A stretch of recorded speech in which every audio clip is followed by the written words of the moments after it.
Copenhagen, summer 2018. The heat is invasive, hurtful, and, occasionally, dangerous. The worst heat wave in over 40 years has settled on the city, and the tarmac is all but melting. People are affected by it in more ways than one. The normally friendly and outgoing people of Copenhagen are grumpy, grouchy, and often angry, even at complete strangers. In a bridal store, 3 women fight over a dress while a man is laughing at the spectacle. Outside, a dog is chasing its own tail and catching it.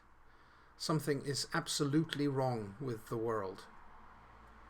Meanwhile, it is quiet in the room, but it isn't empty. There is a presence there, something that died and yet stayed behind. It is afraid and lonely. It was a child once, and it didn't know what it had done wrong or why it was being hurt. It can't remember if it was a boy or a girl, but it does remember who hurt it, and its fear makes the walls freeze over. Meanwhile, a motley of young, largely unproven Kithane are told to attend the Winter Court. Apparently, a great crime has been committed, and they are told to be present for the trial, just like everyone else. Welcome back, ladies and gentlemen, to Copenhagen Dreaming. This is the first of our sessions that, well, basically the first of our sessions. Everything we've had until now has been prequels, so this is the first of the actual story sessions. This also means, obviously, that whereas the former 3 episodes were small, self-contained stories that started and ended the same night, the story that begins tonight is going to play out over a lot longer. And I'm joined by almost everyone, and hopefully it will be everyone as the evening progresses. We shall see. In any case, we do need a recap from last time, so why don't we get that from you, Chris? Absolutely. Last time on Copenhagen Dreaming, it was the spring of 2018, so just a couple of months ago for our characters, and we were invited to a party by Maya, and we were among the revelry and all the good times we had. We were told to undertake the task of generating glamour for the first time, as this is a vital skill for any Fae to have, because without glamour, the Fae would not exist, or would not be able to exist anyway. So we set about thinking about how we could generate glamour. We settled upon, in the end, inspiring a group of students that were at the party with us to get together and form a kind of a band, or do like a musical thing for their end of year celebration at their school. And we sort of helped them get through that, and we worked with them, and it was all very good. We were doing very well with that. And in the last sort of week, we found out that one of the lead singers, who was a bit of a nervous fellow, but who we've been helping to overcome this, had gotten a girlfriend, and this girlfriend, as it turned out, happened to be Faye as part of the Shadow Court. Joy of joys. It was the Puka Carolyn Anderson, a snake puka, quite rare, as I believe it's understood. And she was there initially to wreck all our plans by convincing this fine young gentleman to not sing by preying on his fears and his insecurities. But in the end, we were, through patience and compromise, able to convince her to leave us be and let us undergo what we were doing, as long as she received a large portion of the glamour generated for herself. And she was content to play along in a edgy kind of I'm in control here sort of way, as the Shadow Court is wont to do. But in the end, we were all able to get the script together. They did a jam, like a sort of a test run, a dress rehearsal for their end of year musical number, and it went well. And glamour was had by all who needed it. It was all very good. And Maya congratulated us, and there was much talk about how we were all we were ready to go out into the big wide world of Copenhagen and of the Fae in general. Sort of the sums up what we did last. If there are any details that anyone would like to bring up that I've missed, please feel free to do so. I think that pretty much sums it up. Sorry. Yeah. Yes, now our characters get to look forward to the insane heat that we are all enjoying right as of this recording. Yeah, it's been sweltering, to put it in plain English. Yeah, I'm pretty sure the only one who's enjoying it to the full extent is Sunny. Probably yes. However, before we get started on the actual playing, we shall do something we did last week as well, and indulge ourselves in a bit of character generation, or as it is, non-player character generation. So I've got one more for each of you, like I did last week, and we shall see if how that comes along. Yes, indeed. So let us start with... Let's start with this one. Yeah. Yes, Chris, since you react like that, why does this particular ghost hate changelings? Oh, God. Damn good question. Well, usually I would think that the reason that any ghost or any unquiet spirit hates anyone is because it was them. They were part of the reason that they were killed in the first place in such a way that they weren't able to pass on peacefully. So it's either a changeling of some description was involved with the young woman's death, or they were led to believe that the changeling was involved with the young woman's death, and it could have been someone from the Shadow Court, it could have been someone from any of the courts, but the point is, as far as the young woman is concerned, all changelings are created equal in this regard. So we're all screwed if we meet her. I will make sure that gets written up before next time. Thank you. No problem. And let's take this one as the next one. Rasmus. Yes. How did this woman learn of the existence of the supernatural, and can she in fact be trusted with this knowledge?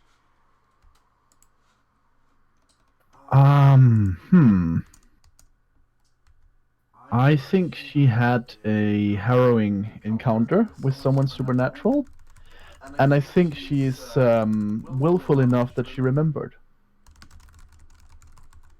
and started doing research.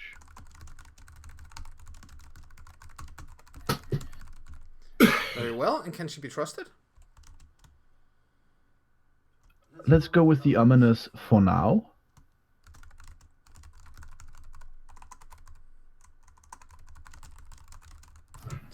Excellent. And Henrik, are you back? Yeah. Why is this werewolf the bottom of the pecking order? Well, that's kind of simple. He is born into high rank, but isn't from Denmark, and since he came here telling everybody that this was his land now, none wanted to listen to him, and therefore now he's at the bottom, because when everybody beats you up, you will be at the bottom. Yes, so basically he's a silver fang who thought he had some sway in Denmark. Yeah.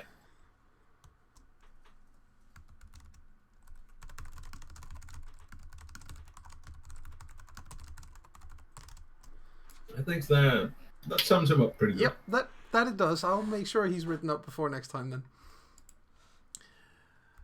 And let's see, who do we have next? Right. Aya. Mm-hmm. Why is this French Assamite in Copenhagen, or rather, who hired him, and who's helping him to stay hidden? No one, he should go home. Nice. Well done. What? I know what they are. I don't want one here. Go home. Well, you've got one, and you're going to have to live with it. So you have to. There has to be a reason. He's also French. Ugh. So Don't even get me started on that. So who hired him? Doesn't have to be a changeling. It could be someone else. I know. As a might goes for the highest bidder. Exactly.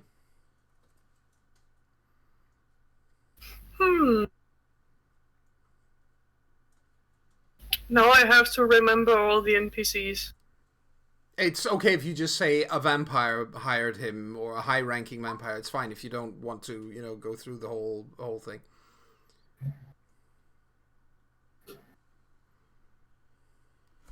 All right. Then I actually think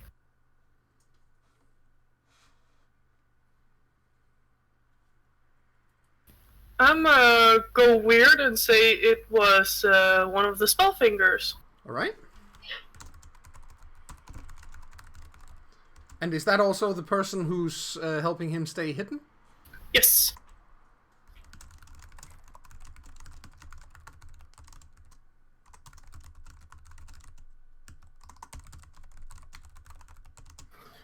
And his target is as yet unknown. Yes. Well, you didn't give me a choice on that exactly. One. No. That is the point. Is that's still unknown. So we'll see if you even get in contact with this guy. We might not. But a spellfinger got him, and is helping him stay hidden, because something. Indeed. And last, but certainly not least, Esther. Yes. This guy. He's a young street artist. He's a mortal, and he is immune to the mists. So basically, he doesn't forget when he's seen fey things. How do you guys deal with the fact that there's a guy running around painting fantastic paintings on street walls around Copenhagen of the dreaming? Well, as he is a pretty young person doing street art, and we live in a place where imagination is just imagination, and it's very hard for anyone to get him to believe crazy things. Yep. It's more of a they let him be, but he's always being watched. And then hopefully he can inspire someone to put a little bit of glamour into the world, but more of a cautious letting him be for now. Excellent. Thank you very much. Well, I will make sure that those NPCs are written up and ready for next time we play. And on that note, you have been summoned. Yes. Dang it. We have been summoned. You have indeed. Again. Happens all the time. It does, doesn't it? This is the Fey equivalent to you meet in an inn. Yes. You have been summoned to court. It's just typical neo-feudal society. People at the top thinking they can tell us what to do. Well, apparently it's apparently it is serious. Whatever it is. Well. Oh well. We shall know. Yes. I imagine then that most of us, if not all of us, shall be in attendance. Right. We sort of kinda have to. Okay. So, what happens is that someone's telephone. A phone starts calling. No, what happens is that you guys do arrive. I assume nobody is staying away, I guess. Nope. It sounds like everyone's attending. Okay, sure. Most of the Fae of Copenhagen, not just the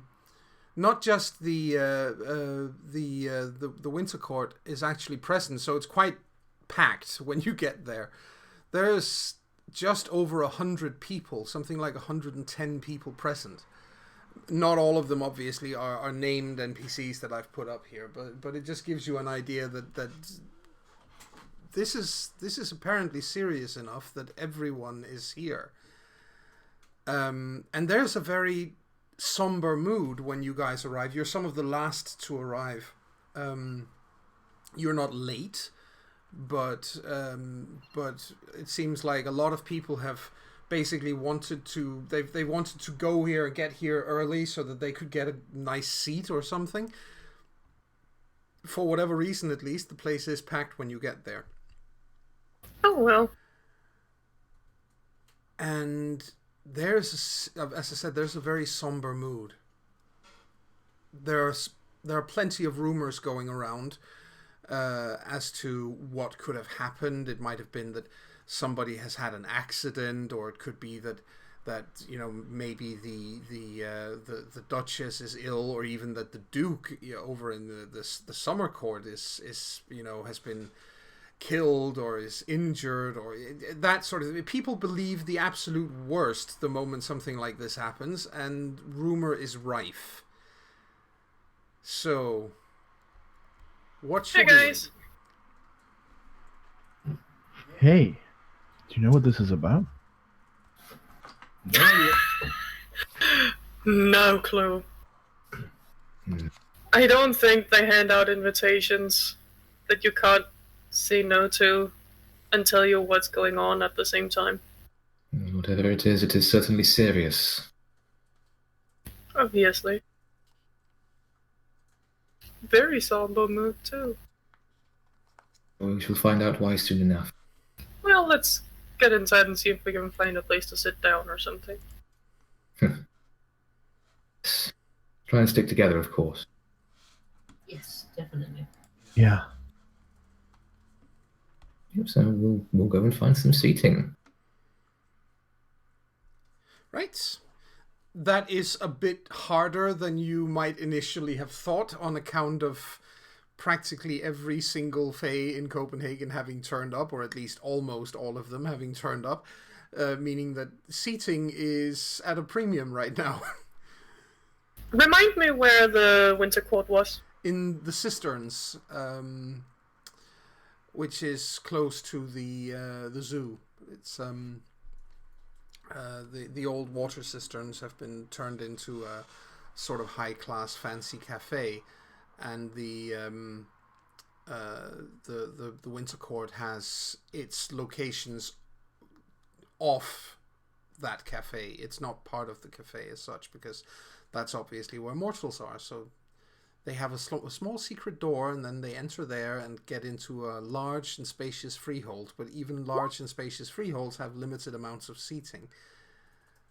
Yes. You also realize, as you mingle with the group, that there are quite a lot of chimera here. Intelligent chimera. Cool! Then Sir have someone to talk with. Yep. Guys, I'm not sure that we can all sit together, so what do you think about just, standing in the back? Sounds like a good idea. Yeah, I'll be in the corner smoking. Sonny picks up Sir so he doesn't get squashed. Maybe He is a short little creature. Yep. maybe not all the way in the back. I kind of want to know what's going on. Well, along the wall might be a good idea. Yeah. You can find a place along the walls where you can, sort of lean or against something, or half sit on the edge of something, or that sort of thing. That's possible. So basically, you're the young people, all that everyone has heard about the last few years, and nobody expects you to stand to attention or anything of the sort. You just lounge there because that's what young people do. Also not exactly knowing what's going on, so we don't exactly know what we have to do. Exactly. I mean, might be worth seeing if I can roll something, actually. Right.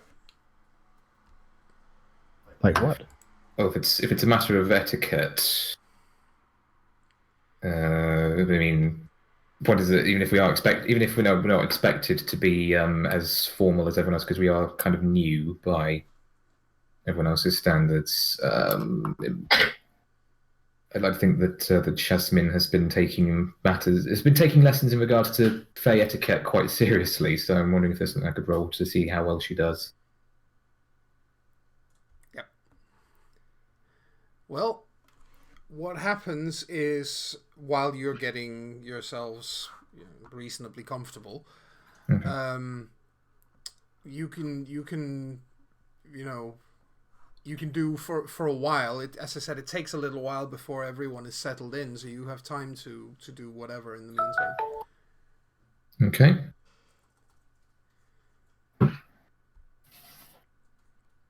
Does anybody want to look for anyone in specific, or do anything in particular? Yeah, I want to look for Felicia. Yeah. Felicia is... you can see her. She's nearby, and she looks like a thundercloud. Ooh. All the more reason to go over to her. Right, yeah.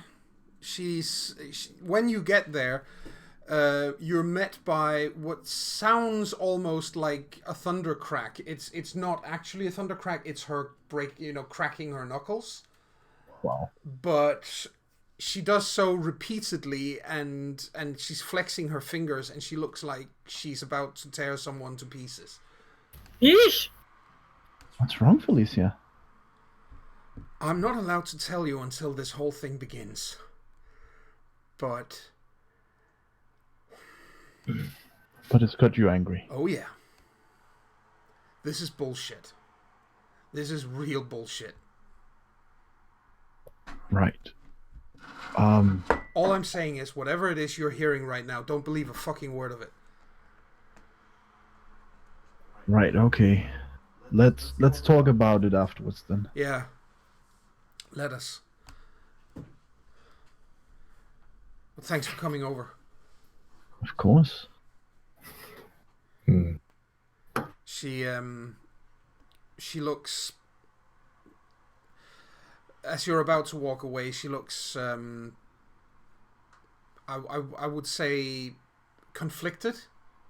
Mm-hmm. And then she reaches out and puts a hand on your shoulder.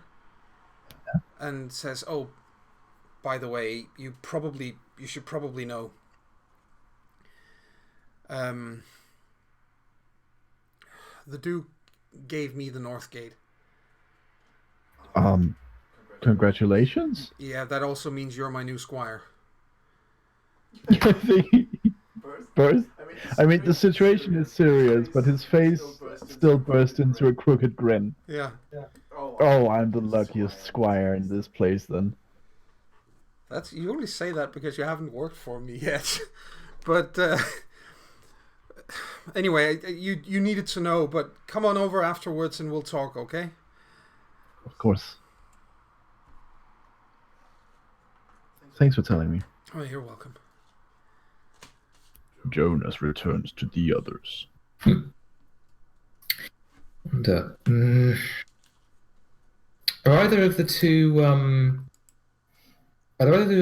other Eshu present somewhere? Let me have a look. Might be good for to try and congregate with. Yes, Abu Hassan is present. Okay. In that case, Jasmine will go over and seek his words of wisdom on all this. He is. He looks very, very serious and a little annoyed when you get over there. But he nod at you, and he does nod politely when you get there, and bids you welcome. Yes, Jasmine nods equally respectfully back to him and says, "I'm sure they will tell us what this is all about soon enough, but if it's got everyone this somber, it puts me on edge." Well, I hope so, he says, because I don't know what's going on, and that has me irritated. But I believe someone has died. Yes, it wouldn't surprise me. No, I don't think you understand. I believe someone has died. Oh. Not a matter of a duel on chimerical swords, more a matter of someone getting stabbed with a cold iron knife. How horrible. Something along those lines, at least, if the mood is to be believed.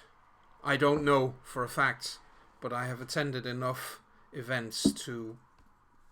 I'm good at reading the mood, and the mood here is ugly. Yeah. Yes, well... When a situation becomes like this, it festers like a boil. It is best to hear of it and lance it so that we might be able to do what we can, if anything. I agree. Thank you for sharing what you do know with me. You're welcome. Okay. And Jasmine will again will perform a respectful gesture and make her way back to the others. Yes. And what about the rest of you? What do you do, if anything? Atlas, curious as always, walks straight up to the most chatty group. Probably also some younger Cathane. Yes. To ask like more what is sort of the rumors, figuring out who says what. Well, that group is being led by this fellow. That group is being led by this fellow. Oh, I love that guy. He is short, as most Boggans are, so he looks up at Agnes and smiles a wide and mostly toothless smile, and immediately holds up a cookie. Why, thank you. Grabs it and stuffs it in her mouth and kind of starts speaking before she's finished it. It's like, so, do you know why we're here? Oh, it's a trial.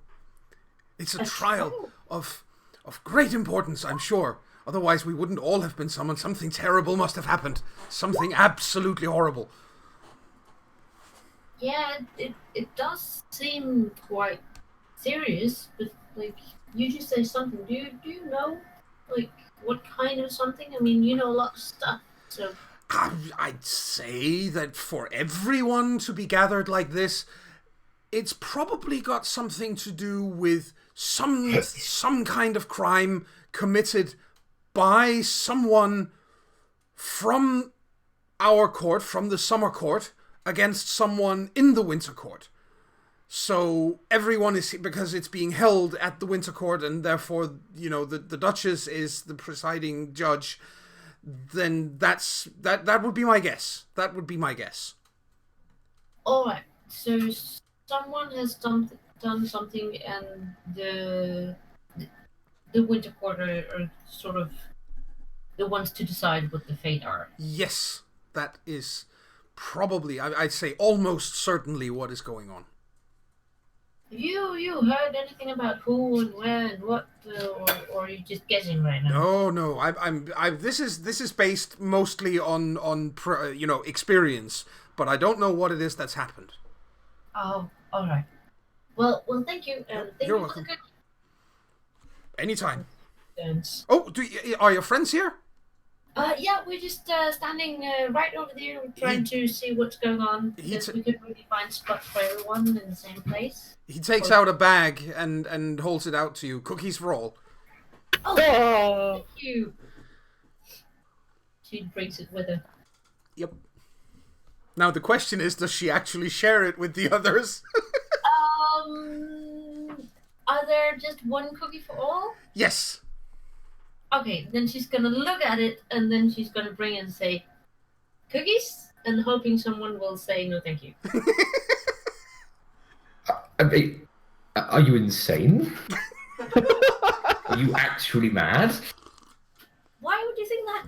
It's just cookies. I mean, like, to get the edge up, and, you know, Viggo was kind enough to give it to us, and, you know, it's important to be polite, especially at court. I couldn't just say no. Thank you, Agnes. I'll have one. Thank you. I should like one as well. She holds up the bag. What about you, Sunny?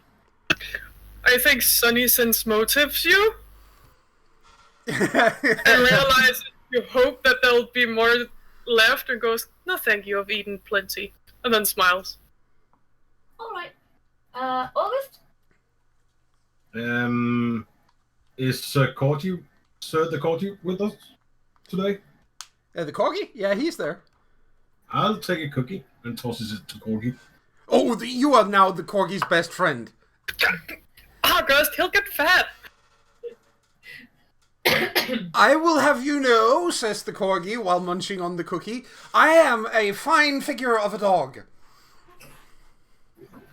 Nom nom nom nom nom nom nom. Sunny sighs deeply. Yeah, You Corgi, are never allowed to play with August again. Nom Never. nom. He's a Corgi, bad influence on you. It doesn't matter if you get fat, then there's just more of you to love. See, he understands me. Sunny sends daggers after August. And Agnes just laughs while she's eating the extra cookie. So, guys, I talked to Felicia, and she says, well, she knows what's going on, but she can't tell us. But she did say to not believe all of it. At least she thinks it's bullshit. Oh, well, Vigo said that it's probably from all the circumstances that someone from the summer court did something horrible to someone from the winter court, but he didn't really know anything, so I think it's safe to say that everybody's keeping the lid Mm. and everything. I heard from Abu Hassan that it is likely that someone was killed with cold iron. Oh, I really hope that doesn't add up, because if someone from the summer court did that to the... Oh, wow, I hope not. That explains why everything is so serious.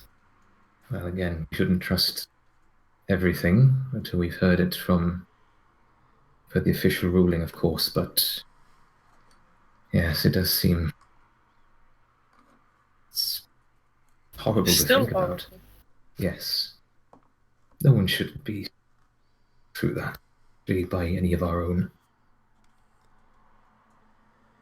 Well, there isn't much we can do before it all starts. No, not really, but what do you think will happen if it's actually true? Like, will there be, I don't know, a war, or will they just continue to dislike each other? Winter and summer court.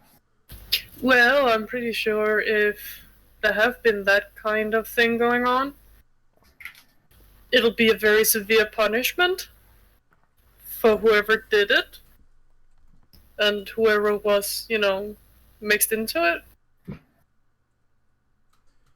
I think what happens is going to depend very much on the trial and how that turns out and what's the final verdict is going to be. Yeah, that also.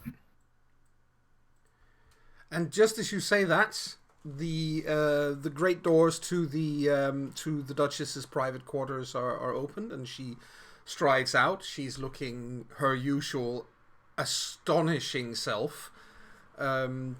She's dressed very severely. She comes across as very, very, very serious and very, very no nonsense in her body language as she moves up and takes a seat at the on the throne, where she basically just looks across the entire room and waits for people to be quiet, which, generally speaking, happens pretty quickly.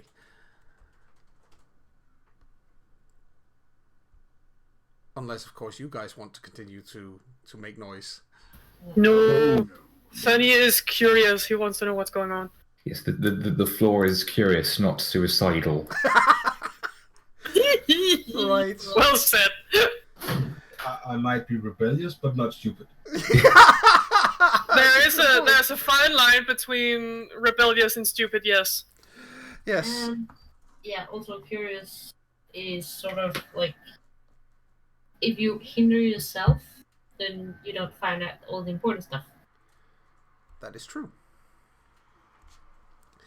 The she does wait until everybody is quiet, and then she raises her voice ever so slightly, but the acoustics in here are clearly designed so that someone sitting in her exact position can be heard quite easily in the entire room, if provided everyone else is, quiet. And so she says, "We have been witnesses to a crime, a very severe crime, here in Copenhagen, only yesterday. This brings me absolutely no pleasure whatsoever.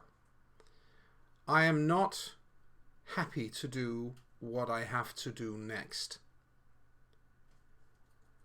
But I must bring to your attention that using cold iron, a she has been killed. She of my court. The squire, Julian Lowendahl, was murdered yesterday. And his killer was caught, quite literally, red-handed. Covered in blood, standing over the corpse. And she looks very tired and annoyed more than anything else. Not angry as much as frustrated. He says, "Bring him out." And a couple of doors open. And Thomas Winter is being led out. Ooh.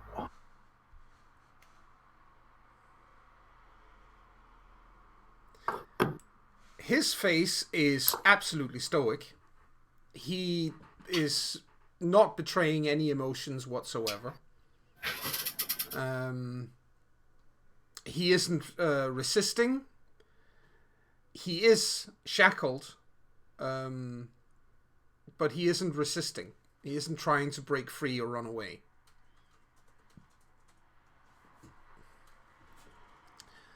And he looks a little pale, like he's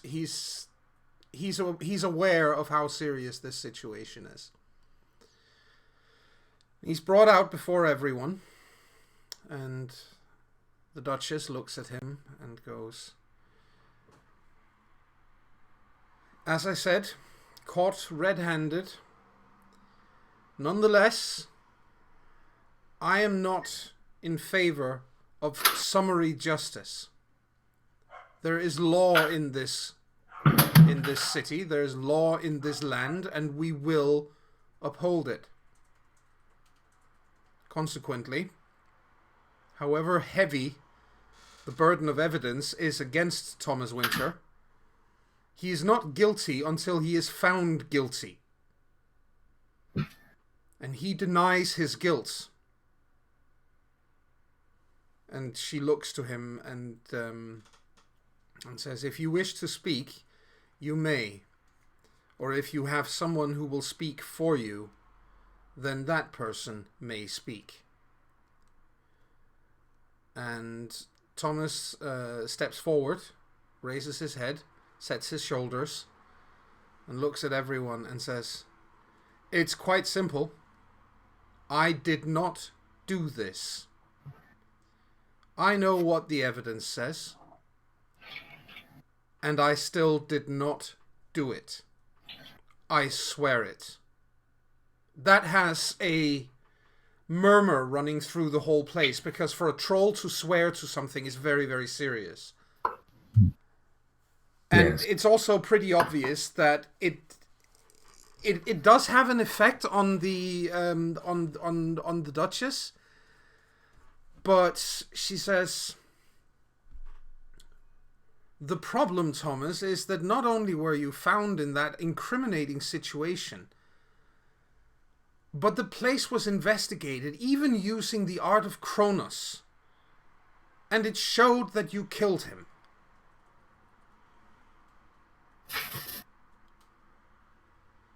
If you did not do this, then who did? You were still found in the place. Did you see something? And Thomas just shakes his head and goes, I know not who killed him. All I know is it wasn't me. I had no problem with Julian. He was a small, scrawny thing, and he probably wouldn't have lasted 2 seconds in a fight against me. Why would I need to do something as brutal as use cold iron? If I had any reason to dislike him, I could have beaten him to a pulp. I did not dislike him. He was a strange one, wasn't he? I don't know how many times he flirted with me, despite me saying no. But that is not a reason for me to kill him. And I didn't. And then he steps back. And the Duchess looks at everyone and says, as I said, the evidence is absolutely overwhelming.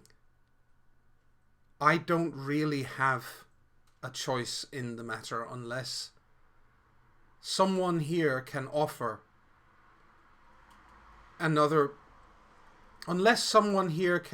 evidence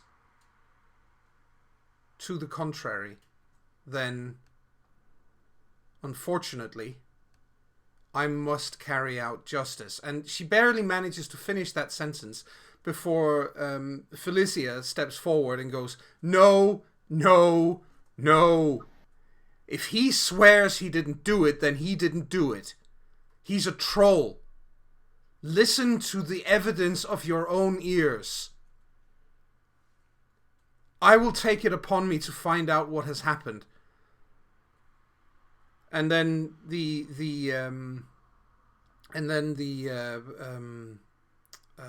Duchess shakes her head very sadly, actually, and says, Felicia, I can't do that. You and Thomas are very close friends. I know this, but you are not clear-headed enough to do this. You would. This was cold iron, Felicia. I cannot let your emotions get in the way of this. And she looks like she's about ready to explode. And then there is a moment of clarity on her face, and she says, in that case, my squire will find the evidence. Oh, shit. Saw that coming. Jonas! I think, actually, Jonas, he grows pale, but he nods. I mean... Sonny nods too and puts an arm around him. Like, yep, I'm gonna help him. I don't know if he's allowed... Would he know if he's allowed to speak? At that point, it wouldn't hurt if you actually walked up there to where she's standing. In that case, he does so. Yeah. Sonny follows for emotional support because that was fuck! Yeah. The Duchess just raises a perfectly swung eyebrow and looks at you when you step up in front of the court. And she says, well, I think this is the time for actually playing a little politics. Yeah. I'll stand up, kick the stool I was sitting on a little bit, making a bit of noise. Yeah. Standing up in the middle of it all and starting shouting at people. What? Okay. Being a rabble-rouser, basically. How the fuck do you dare challenge this guy? He's better than all the she here combined. He just sat with his own voice that no way in hell he had done this. He's a troll. You know what that means. And you expect the lesser of us all, which means her newly appointed squire, to fix it all for you? What kind of politics is this? We all got powers. It is possible to make each other do stuff. This is bullshit. And if none of you, who are so wise and elder than the rest of us, will not help, I will. And then I stump up, standing next to my friend. I would love to know what the look on Jonas's face is right now. I think a mixture. It's a weird mixture of surprise, appreciation, and the expression of "shut the fuck up." What I'm imagining is that August has achieved what generations and generations of Puka have failed to achieve in regards to making a she look, what's the word I'm looking for? Sheepish? Cupid? Yes. Very well, very good. Now all we need is for Jonas to just say, ah! So, what happens is that the Duchess waits until this outburst is done, and then she, how to put this delicately, then she flatly ignores August and looks to Jonas and says, "Am I to understand that you're willing to investigate this?" I would be willing, even if my what's the word, knight? Yes. Even if my knight had not volunteered me. That speaks quite highly of your integrity, Jonas. I'm glad to hear it, she says. And for the record, I very much hope that you find the evidence you're looking for. I do not want to do this. Please remember that. I do not want to do this. She looks at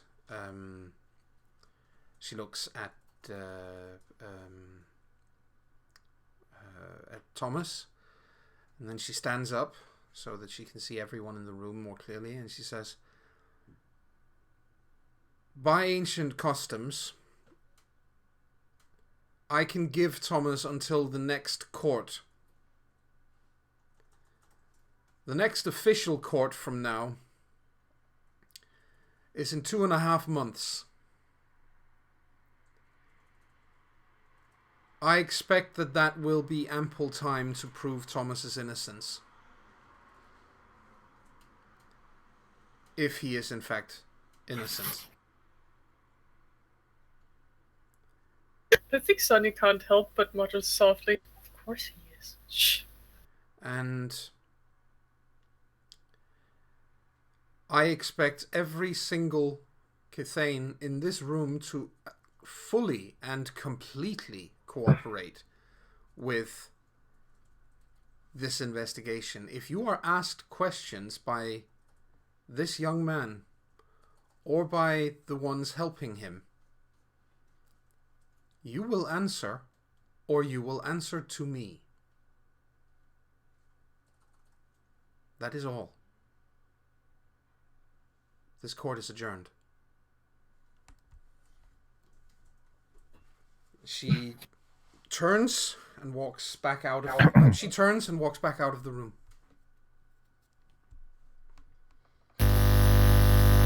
Whoa! What was that? What is that noise? That's coming from Aya's end. Oh. There's like an enormous amount of noise from your end.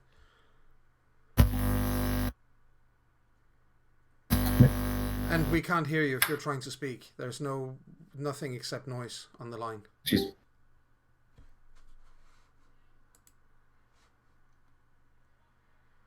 Did that work? That Yes. worked. Yes, that worked.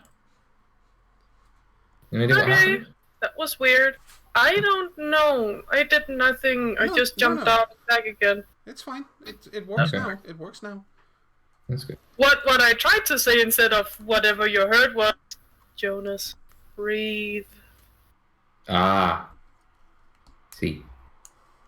He does so, and he kind of moves his jaw around because, as I wrote in chat earlier, he's been clenching his jaw ever since the trial started, so now he's kind of sore.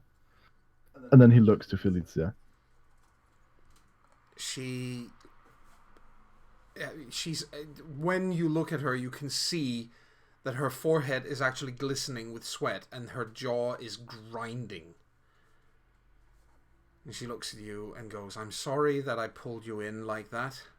I did say you hadn't worked for me yet." Hey, I stand by my words. I would have volunteered even if you hadn't volunteered me. She is right, though. If I had found evidence of Thomas's innocence, there would be people who would wonder if I had fabricated it, because he and I have been the best of friends for as long as we have. He did not do this. I'm not even going to entertain the thought that he did it. Of course he didn't. Well, I'm going to say this, hoping you don't punch me in the face. But if I find evidence, I'm not going to hide any of it. Of course not. Even if that means it's evidence that says he did it. Even then. I believe in truth, Jonas.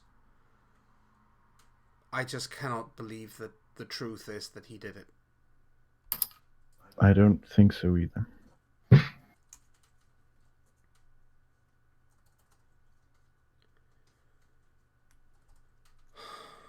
This is a mess. You should probably talk to Thomas first and foremost. Is he still in the room? Did they just leave him there? No, he's still under guard, but he's still in the room. They are looking like they're about to bring him out. Then we should probably hurry before they take him away.